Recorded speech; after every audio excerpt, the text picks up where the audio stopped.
Друзья, сегодня выпуск передачи «Испытано на себе» будет посвящен пассажирским перевозкам, а именно движению на автобусе. Мы для этого приехали на якутскую пассажирскую автотранспортную компанию для того, чтобы поближе познакомить вас с новыми автобусами. Я думаю, многие якутяне видели эту новость про 100 красивых красных автобусов. Давайте мы узнаем про их модели, про то, чем они отличаются от тех автобусов, которые уже есть на линии. Ну и вообще познакомимся поближе с этой компанией.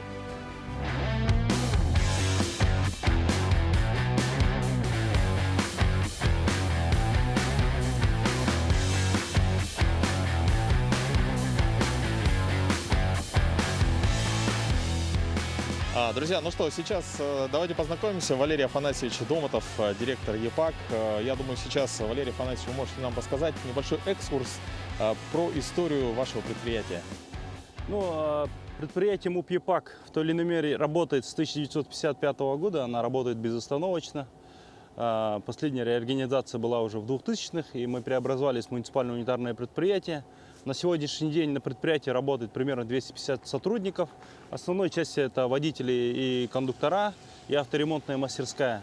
Сегодняшний автопарк предприятия состоит из отечественных автобусов марки ЛиАЗ, ГАЗ, ПАЗ. И вот в рамках столетия Якутской ССР по программе Министерства транспорта и по поддержке главы Республики Саха-Якутия Иса Сергеевича Николаевича были приобретены автобусы марки КВЗ двух компоновок. Это «Аврора» и 4238 и 4270, которые будут курсировать в том числе и по городским линиям, пригородным и межмуниципальным направлениям. Первые три направления в рамках конкурса мы будем участвовать, которые будут разыгрывать Министерство транспорта. И первые три направления это Намский район, Горный район и Хангаласский район. Отлично. Ну, я поздравляю вас с расширением автопарка.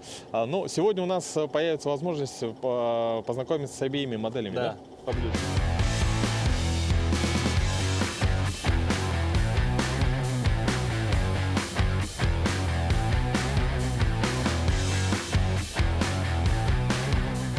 Друзья, сейчас мы находимся в ремзоне ЕПАКа, и рядом со мной главный инженер Спартак Вячеславович. Приветствую вас.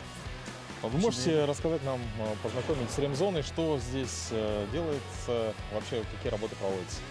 Ну, наша ремзона – это как бы один из последних оплотов, наверное, еще советского автомобилестроения, как бы, то есть ремонтная база, потому что все, что тогда было хорошее, сюда воплощено было и до сих пор работает. И мы, конечно, и гордимся тем, что она такая у нас, и хотелось бы улучшений, конечно, там.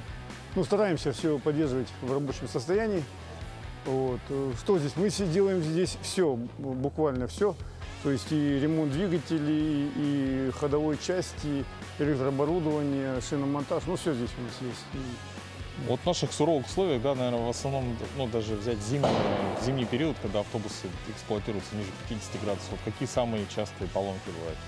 Самые частые это у нас тормозные шланги летят, так как у нас все автобусы на пневмоподвеске, это пневмобаллоны, вот, не удерживают наших морозов. Ну и основной из...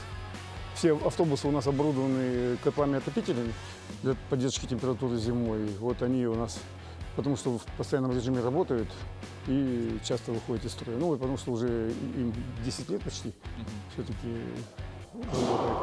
И еще утечка охлаждающей жидкости. Ну это такая вот. И все вот это, как бы, ремзона, она позволяет все исправлять? Да, конечно. Да. Оперативно все делаем. Все. Друзья, сейчас, пользуясь моментом, наш эфир выйдет уже после 1 мая, но здесь уже сразу зайдя в ремзону, мы увидели один автобус, который прямо у меня аж ёкнуло сердце. Я думаю, что многие на первомайской демонстрации его уже увидели, но сейчас у нас есть возможность еще до его выезда посмотреть на него во всей красе. Давай посмотрим.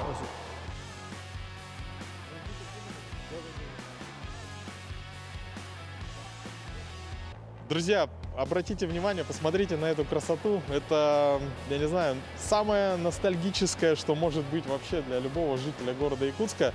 Это ЛиАЗ автобус. Вообще надо сказать, что именно когда меня возили в детский сад, он был в Речь-Порту, я садился на этот автобус и любил сидеть вот здесь, вот за этим, на этом кресле, и всегда было интересно, как ведет, работает водитель. Вообще, надо так сказать, что в те года моя мечта была, что когда я вырасту, я не стану космонавтом, а стану вот водителем такого автобуса.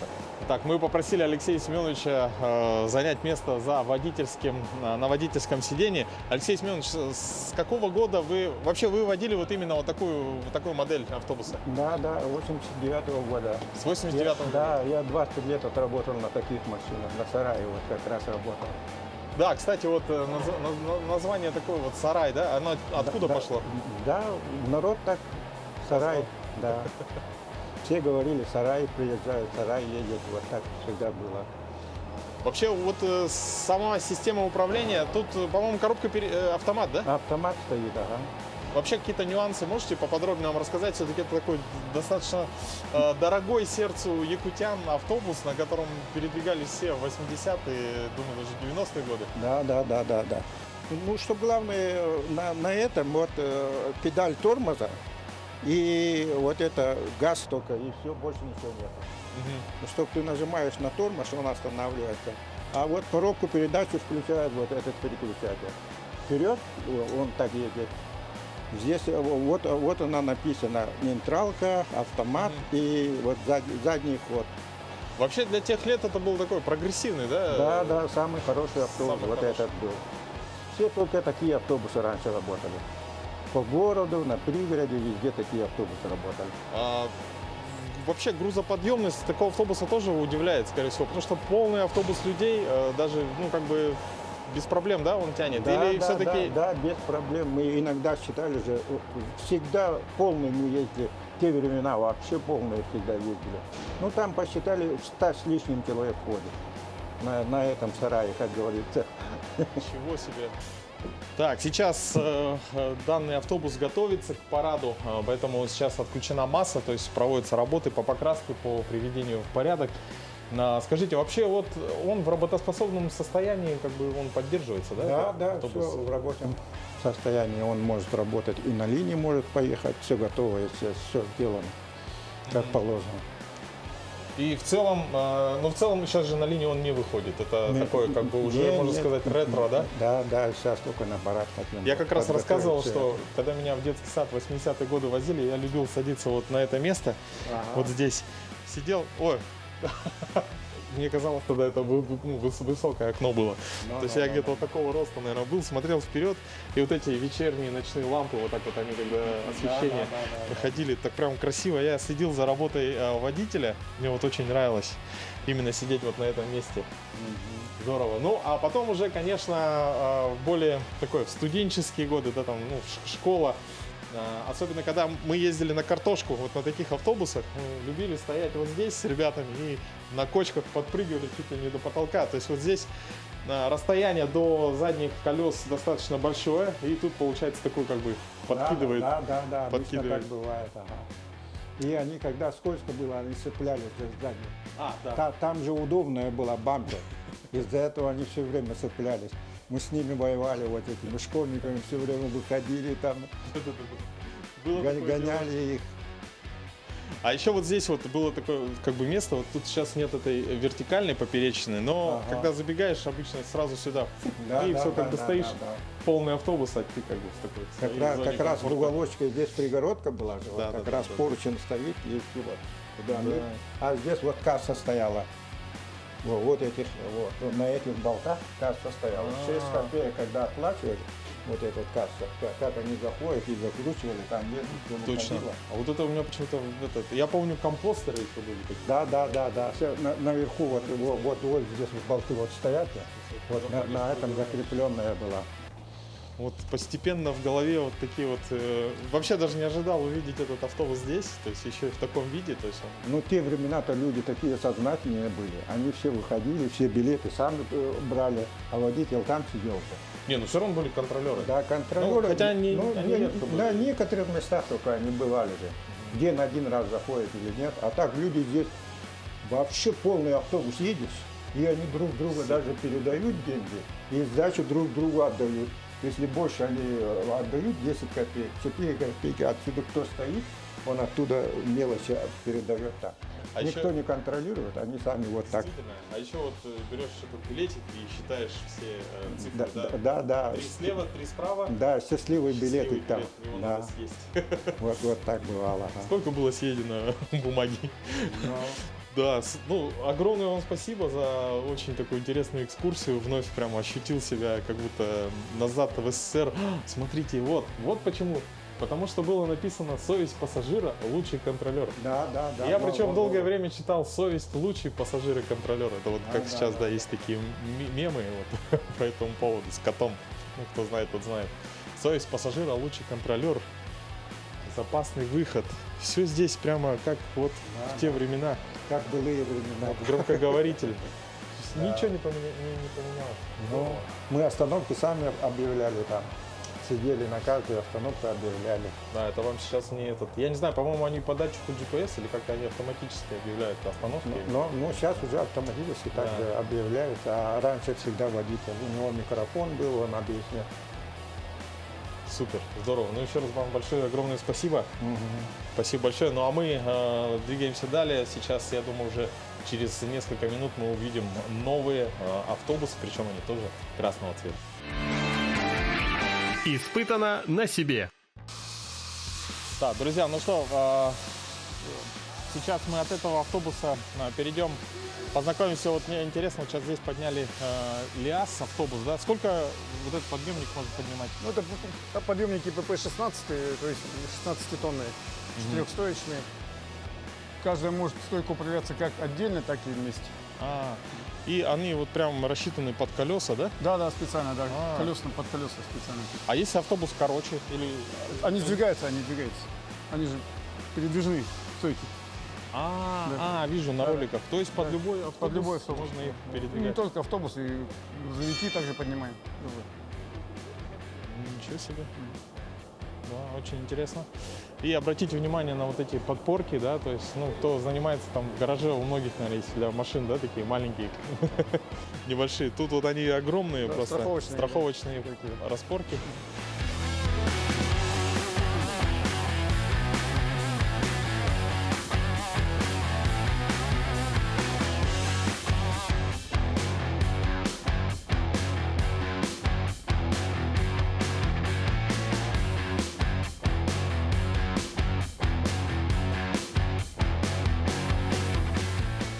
Так, ну что, друзья, сейчас мы во дворе Япак.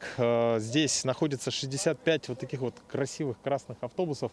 И мы со Спартаком Вячеславовичем сейчас вот подошли к одному из них. Он стоит самый первый. Расскажите про данную модель. Да. Данная модель КВЗ 4270-82 пригородного и городского сообщения вместимостью 90 пассажиров, 28 сидячих и 62 стоячих места. Вот. Работает полностью, то есть на компримированном газе. Наверху видите баллон. Газ? газовый Какой стоит. газ? Компримированный природный газ. Компримированный. Да. А так метан. Метан, да. В простонародье метан, да. Ну, я думаю, что снаружи все видели уже эти автобусы, да, на фотографиях, на видео, кто-то вживую уже увидел. Но я предлагаю сейчас зайти внутрь и посмотреть, так сказать, испытать себя в роли, ух ты, самых, можно сказать, первых пассажиров. В Якутске такой модели еще не было, да? Такой не было. Так, ну что, мне вообще, я как бы особо, давно не ездил на автобусе, на самом деле, да, есть как бы автотранспорт, я думаю, что у многих жителей так, да, нашего города, но, тем не менее, сразу бросается в глаза очень большая такая ступень, подъем, это только в этой модели, да, такой? Я помню, что было как-то ближе к задней части.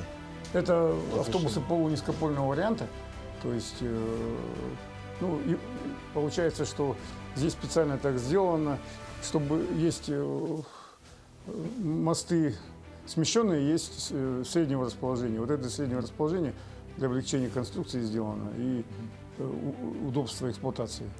Вот. Для этого вот так вот сделано. То есть, получается, вот у нас колеса, колесные арки, двигатель находится сзади, и Коробка, все сзади. коробка тоже все. Да, все сзади. Друзья, смотрите, вот я поднимаюсь. В целом Высота, по-моему, как в обычном пазике, да? Ну, здесь, там, да. То есть Здесь даже с учетом того, что я, по-моему, где-то примерно на метр, наверное, поднялся вверх. Кстати, очень удобно, что сиденье с небольшим наклоном таким вот. То есть, в принципе, спина не устает. да, не устает. Очень, Очень комфортно. Хочется куда-нибудь поехать. Наверное. Двойное остекление, стеклопакеты стоят, все. А. Тонированные сразу. Тонированные стекла, вот, друзья. То есть пассажиры летом будет... А кондиционер есть? Обязательно. Кондиционер есть. Да, вот они, вот воздуховоды, кондиционеры. А, вот вижу, да. То есть тонировка на окнах, солнце не так слепит, кондиционер. Вот это тоже, да, воздуховод? Это вот забор. А, сюда забор воздуха. выдает, да. Дает. Супер. Мы сейчас разговаривали по поводу старого ляза, да, сарая. Вот, сказали, что туда можно вместить 100 человек. Говорят, даже сделали подсчеты. Сколько человек может разместиться здесь? Мы специально, да, тоже сомневались, проводили эксперимент здесь прямо. Своих сотрудников собрали, 90 человек влезло, ну не вот так вот, то есть, ну, нормально. Более-менее свободно. Да, то есть нормально. То есть это получается практически половина коллектива ЕПАК. Друзья, ну смотрите, то есть на одном автобусе, два автобуса достаточно для того, чтобы привести весь коллектив ЕПАК на работу. Вот, около 200 человек. Здорово. Так, а вот это что такое? Это место для инвалидной коляски, вот он, обозначено специально для удобства. Кнопка на уровне стоит сюда, да. То есть и в целом ступенька достаточно невысокая получается здесь. Автобус при подъезде к остановке наклоняется еще. Наклоняется? Да, наклоняется. И то есть еще ниже становится правая сторона.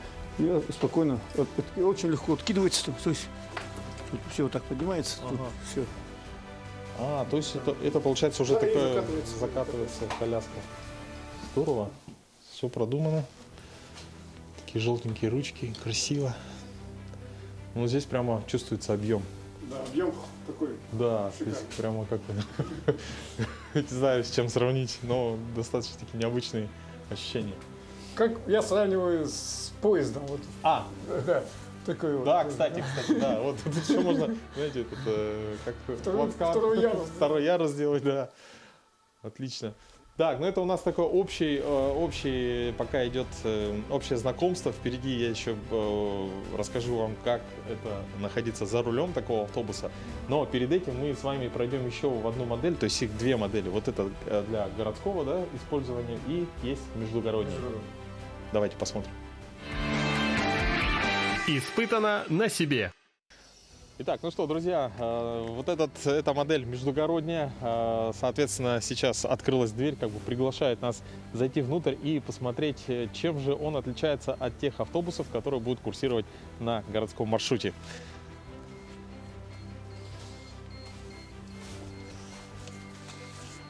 Так, тут даже не хочется дальше проходить, там ковровое покрытие. Да, проходить, да, тут надо вытереть ноги. Получается, здесь это уже междугороднее курсирование, это прямо как экскурсионный автобус. Да, то есть откидывающиеся спинки, все по полочке, багажные отсеки внизу, все. Здорово. То есть музыка. Ну, То есть, например, я сажусь, допустим, еду в Покровск. Покровск. Я сел, положил вещи наверх, еще сумочку вниз. Спиночку подняли, да, подняли. Все. Вот так, да? Ну, она регулируется, как хотите. Вот кнопочка, да, нажимаете, Нажимаете. и вниз. Ну, ремень застегиваете, конечно. Еще ремень? Ну, конечно, обязательно. Это же междугородний. Ну, это прямо как можно сравнить с самолетом. Пристегните ремни, все. Можно слушать музыку, спать, отдыхать. Здорово. Так, здесь также кондиционирование. Обязательно. Двигатели унифицированные, то есть и на тех моделях, и на этих Одинаковые. Ну, Одинаковые двигатели. для удобства обслуживания и все. Друзья, ну, пользуясь случаем, я смотрю, очень меня привлекают вот эти... это пленка, да, то есть это как, знаете, как распаковка. Можно ли мне снять пленку с какого-нибудь сиденья? Пожалуйста. Так, ну что, друзья, прямо сейчас ощущаю себя как блогер-обзорщик, да, допустим, каких-то технических гаджетов. Вот эта распаковка всегда волнительная, когда новая вещь. Здесь, кстати, пахнет как вот, новое, что-то новое. И сейчас сделаем таким образом. Оп! Я надеюсь, интересно, я, наверное, первый, да, кто так сделал или нет? Возможно, уже какие-то автобусы уже распаковали. Упаковано, надо сказать, очень хорошо. То есть сколько здесь посадочных мест? 35. 35 пакетов нужно будет сорвать. Причем надо делать это качественно. Я кое-что еще увидел. Сейчас.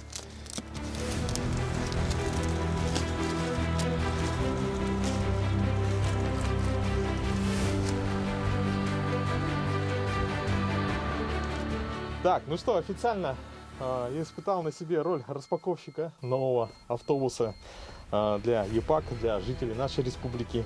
Такое вот кресло, я думаю, нужно... Смотрите, как, кстати, удобно. Чик, все. Вниз, сел. И готов. Ну что, друзья, сейчас, я думаю, после такого знакомства можно уже перейти непосредственно почувствовать себя в роли водителя на автобусах, причем и городской модели, и междугородней, с позволения и под присмотром, конечно же, специалистов. Я попробую проехать несколько метров.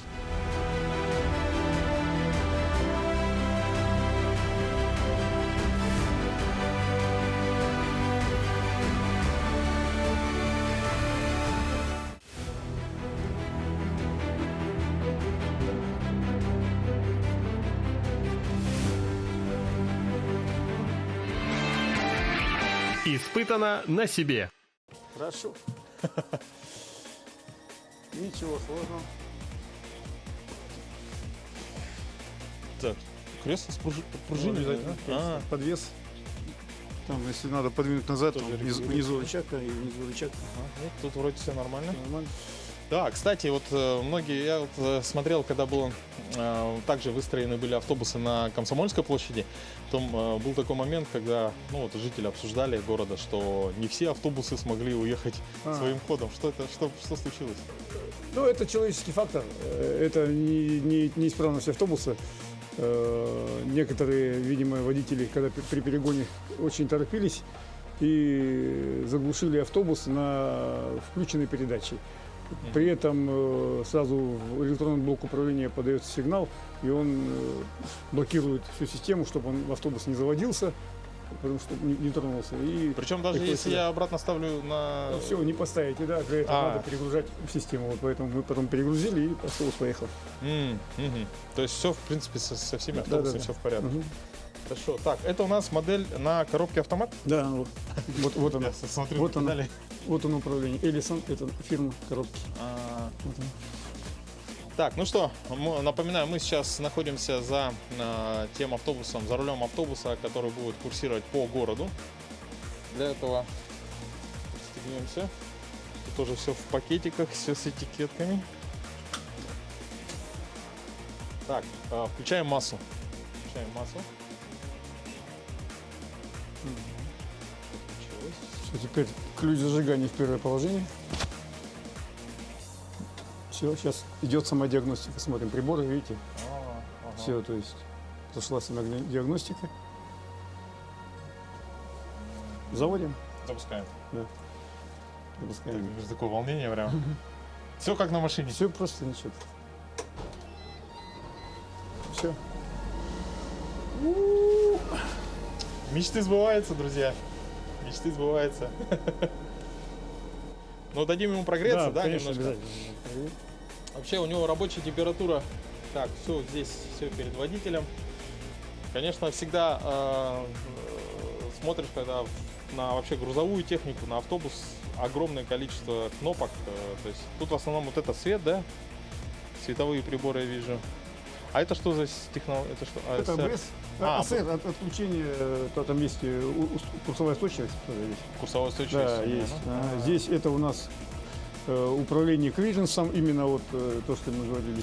Да, и здесь вот такая есть у нас опция на этом автобусе.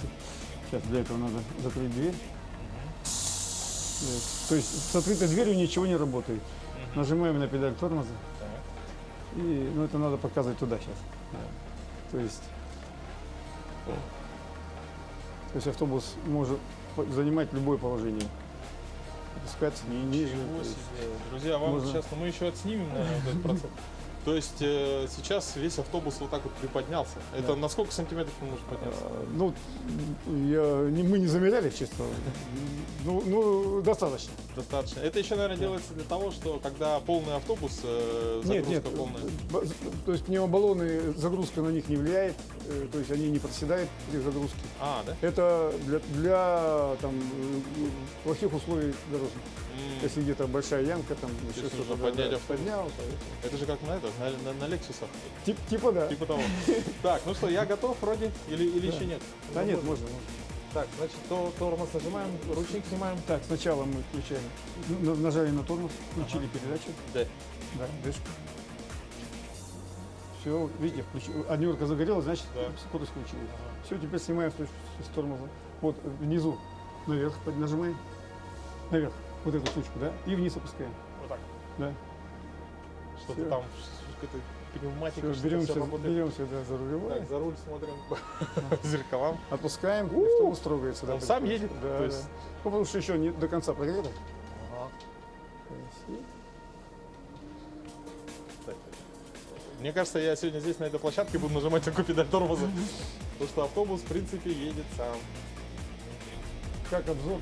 Обзор супер. И причем я руль-то кручу уже сколько оборотов. Он очень маневренный, да, скорее всего? То есть в городских условиях метров 15 есть в этом автобусе? Длиной? Да. Нет, 10 Есть 10 метров.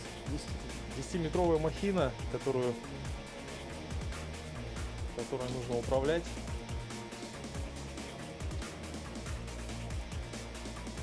Для управления автобусом нужна категория D, да? Категория D. Так. Чуть-чуть дворочка надо. Да. Немножко добавить. Так, ну мы так круг, наверное, да, сделаем. Там потом будет парковка в гараж задним ходом. Все очень легко. А вообще руль как пушинка. Я его даже, то есть, по-моему, у меня на Королле сложнее поворачивается руль. Там надо, наверное, гидрач посмотреть, конечно. Но здесь это вообще просто...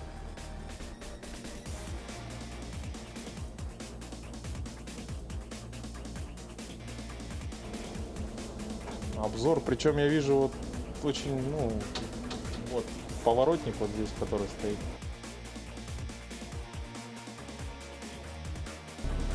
Так, мы же выехали из ровного ряда, да? Да, То есть там сзади нас сколько? Вот так. Еще чуть-чуть. Еще немножко можно. Вот так все. Вот так. Нейтралка. Нейтралка. И ручник. Ручной тормоз. Волнение. Так, можно отпускать Все, тормоз? Все. Так.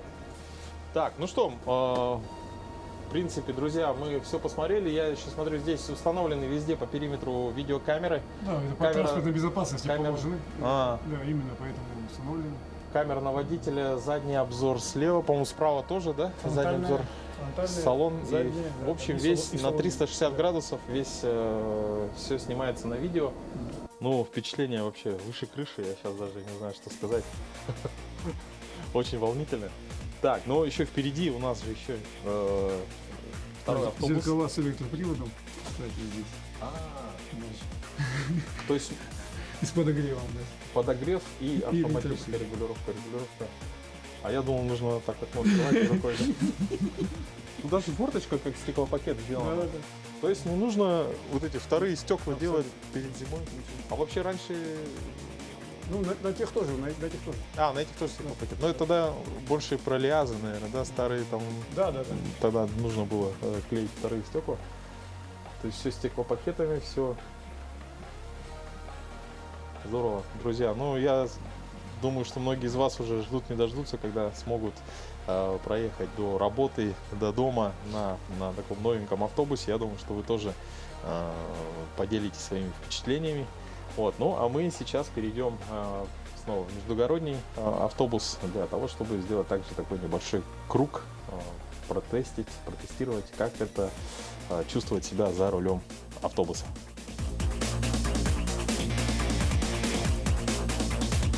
Да, друзья, но мы вам обещали показать снаружи, как работает пневмоподвеска этого автобуса. Сейчас давайте мы камеру сделаем чуть пониже. Так, сейчас.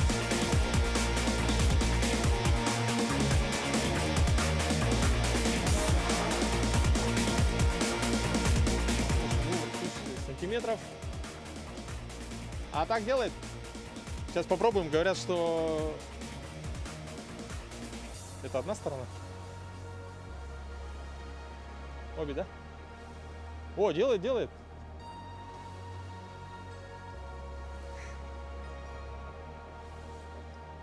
Сейчас.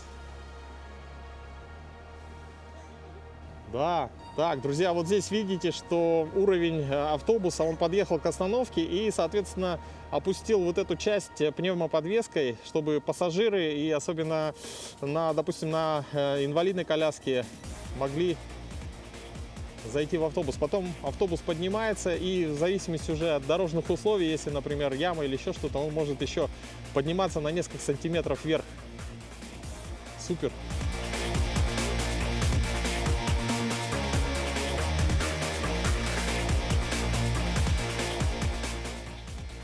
Так, ну что, теперь мы готовы ехать по междугороднему маршруту.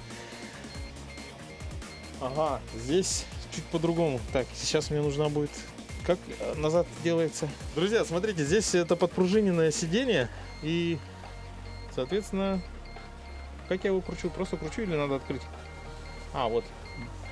Что-то не совсем видно.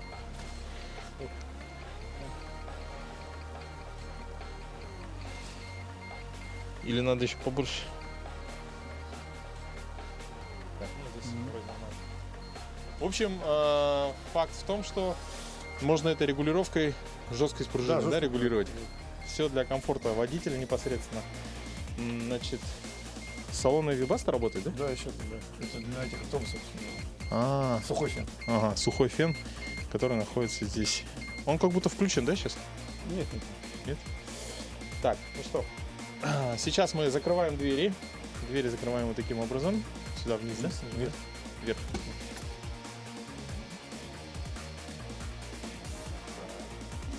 Вот здесь что-то еще есть новенькое. То есть, в отличие от того автобуса, вот это что за красное такое, которую, я думаю, не нужно нажимать? Так это аварийное, да? Это, ну, аварийное глушение.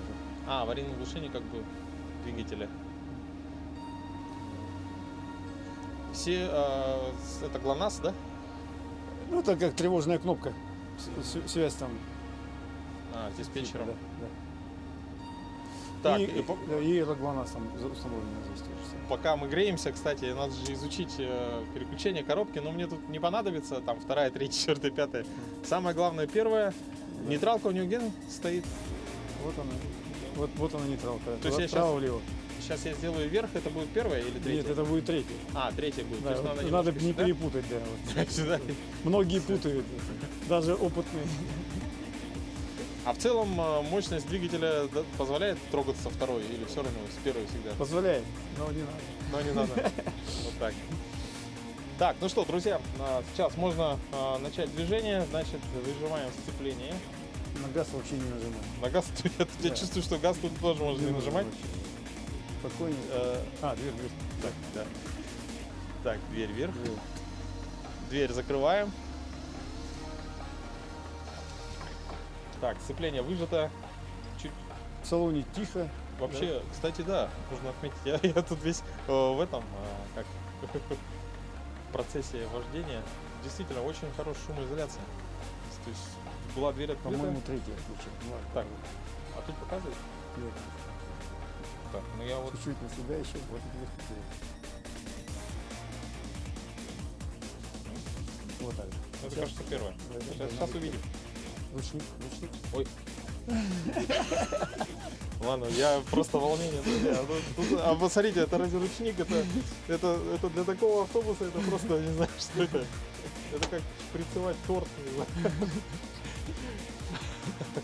Так, ну что, поехали.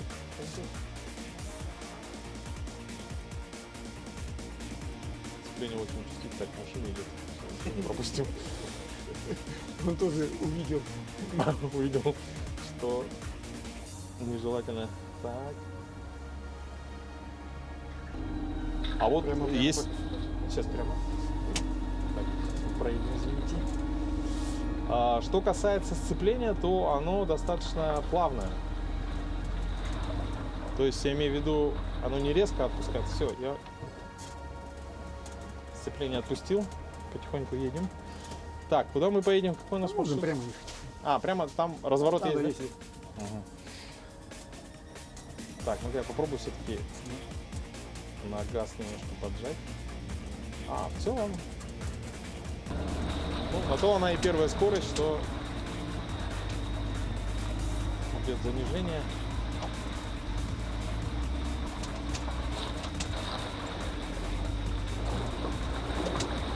Очень непривычно, знаете что, друзья? То, что я вот смотрю вперед, я не вижу ни капота. Я вижу вот периферийным зрением только вижу дворник вот, и часть вот этой стойки. А в целом, как будто вообще очень обширно все видно. Вот есть нюанс, да, как в принципе на любой коробке на механике, то есть очень жесткая сцепка с двигателем. Я, например, человек, который не особо привык сейчас к педали газа, да, то есть я чувствую, что вот эти колебания, они очень, ну, педаль сама по себе, сама чувствительная, и все это передается на стиль вождения, если так можно сказать. Мне кажется, сейчас бы, если бы сидели здесь пассажиры, меня бы уже начали ругать. Все такая достаточно тонкая работа. А прям так. Прямо, да, я тоже хотел сказать, что давайте зайдем. Прямо не будем задним ходом тут ездить. Вот, сейчас я выровняю автобус. Так, и заруливаем.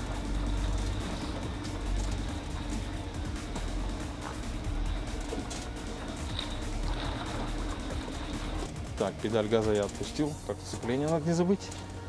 Сцепление нажал. Рано нажал или нормально? Чуть-чуть еще. Чуть-чуть еще поедем. Чуть-чуть. Все. Так, хочется, наверное. Ручник, нейтралка. Так, нейтралка есть. Ручник есть. Пускаю сцепление. Все. Ну что, друзья, я думаю, что сегодня был очень интересный, впрочем, как и всегда, насыщенный выпуск. Я думаю, что вы узнали много интересного. Спартака Вячеславовича хотелось бы поблагодарить за интересную экскурсию. Ну и вообще, я вот так между делом услышал, что требуются водители, да? Да, водители требуются. Приходите, будем рады. Ждем. Вот, друзья, ну что, я думаю, что, конечно, хотелось бы поздравить жителей республики, как это можно сказать, новый такой глоток свежего воздуха, да, то есть большое количество автобусов, напоминаю, 100 автобусов прибыло в республику, они будут курсировать по городу Якутску, по пригородам, совершать междугородние поездки, ну и я думаю, что уже в скором времени вы, наши телезрители, сможете также оценить эти новые автобусы. Желаем сотрудникам коллективу ЕПАК успехов в работе водителям, ну а нашим пассажирам, телезрителям мы, конечно, желаем всего самого наилучшего и увидимся с вами снова на канале Якутия 24 в передаче «Испытано на себе».